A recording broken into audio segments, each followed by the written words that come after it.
Imani hii ambayo waliopewa wana wa Israeli ndiyo imani ambayo sisi wa Afrika tunatakiwa tuifuate. Tuangalie wana wa Israeli, wao walifundishwa nini? Wao walipewa utaratibu gani? Wao wameelezwa nini? Kwa kuwa sisi ni miongoni mwao, sisi ni uzao wa wana wa Israeli. Hata inafika wakati wao wenyewe wana wa Israeli wanatambua kwamba Afrika kuna uzao wetu. Kuna mwaka mmoja walikuja pale Ethiopia pale, waliwapima wa Afrika DNA pale. Unaona, waliokuwa na zile DNA vile vinasaba vya wana wa Israeli, basi ndio miongoni mwa wale ambao waliochukuliwa na kurudishwa wapi? Israeli. Kwa hiyo sisi kwa kuwa tuna asili ya vinasaba vya wana wa Israeli, taifa la Israeli, kwa hiyo imani yetu sisi sahihi ni kufuata mwongozo waliopewa wana wa Israeli.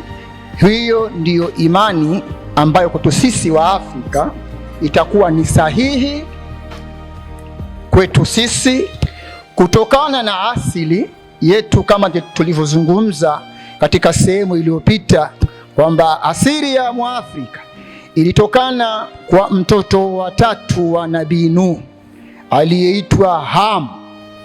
Kwa hiyo sisi ni wajukuu wa Nuh, sisi ni uzao wa Nuh. Tambua, uzao wa Adamu wote uliisha pale Sodoma na Gomora. Kwa hiyo mafundisho yalitufia kwamba kwa kuwa uzao wa Adamu uliisha pale Sodoma na Gomora, ulianza uzao mwingine wa Nabii Nuh. Uzao huu ndio uliopelekea ukapatikana kizazi cha Waafrika.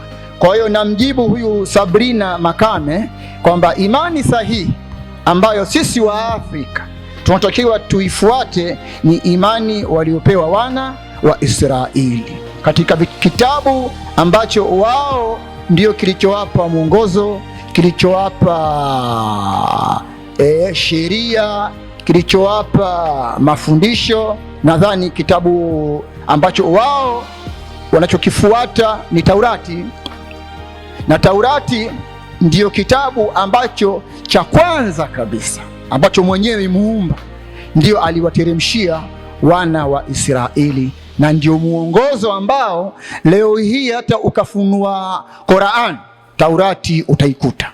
Ukifunua Biblia, Taurati utaikuta. Basi kama ni muongozo wa sisi wa Afrika wa kufuata katika imani, tufuate muongozo wa Taurati.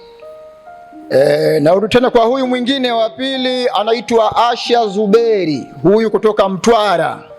Anauliza, je, katika vitabu vya Mungu inatakiwa tufuate kitabu gani sisi wa Afrika? Nadhani hili nimeshazungumza. Kitabu ambacho Muumba mwenyewe alichokiteremsha, ambacho kina miongozo yote, sheria zote na kanuni zote, na kutokana na mila yetu sisi wa Afrika, zinaendana kabisa na mfumo wa Taurati, zinaendana kabisa na mfumo wa wana wa Israeli. Kwa maana Musa alienda kuomba katika mlima na alizungumza na Mungu katika mlima wa Sinai. Sauti ya Mungu ilitoka ndani ya mti ikazungumza na Musa.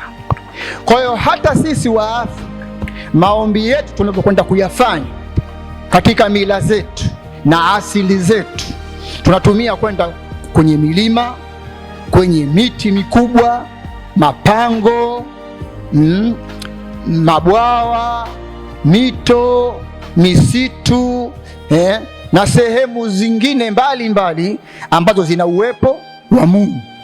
Maana uwepo wa Mungu ni yeye mwenye Mungu anachagua kwamba mahala gani afanye uwepo wake.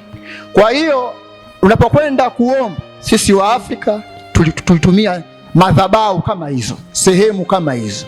Kwa hiyo tunafanana na Musa, alikuwa akipeleka maombi yake juu ya mlima na alizungumza na Mungu kupitia sauti ikitokea ndani ya mti, kwa maana uwepo wa Mungu ni mahala pale yeye anapokuwepo. Basi kama ni maombi, inabidi wote mfike pale, kwa kuwa maombi yana sehemu yake maalum, na hiyo sehemu lazima uwepo wa Mungu.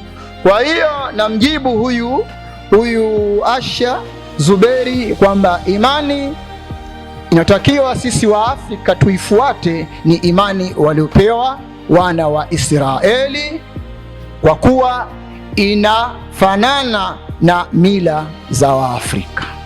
Wenye hoja zao watuulize, wenye maswali yao watuulize kupitia kipindi hiki cha TV yetu ya Usiogope Televisheni.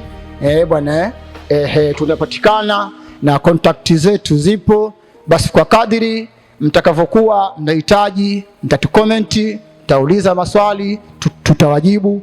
Karibuni sana. Usiogope House Media, tuna kazi na kazi zetu.